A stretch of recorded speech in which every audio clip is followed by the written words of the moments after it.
Sebuah kalimat menyentuh yang seringkali kita dengar yaitu, ayah adalah cinta pertama anak perempuannya.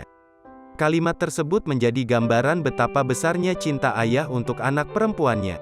Sosok ayah di mata anak perempuannya merupakan lelaki hebat yang selalu ada baginya.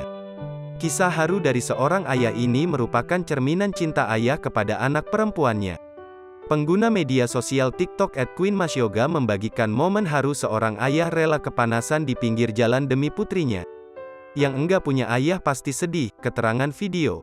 Rekaman video memperlihatkan seorang laki-laki berjaket merah yang sedang duduk di pinggir jalan.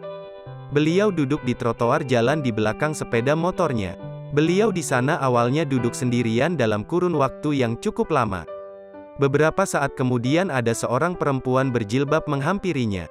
Ternyata laki-laki berjaket merah tadi adalah seorang ayah dari perempuan berjilbab itu. Ayah tersebut rupanya sedang menunggu putrinya yang sedang melakukan interview kerja.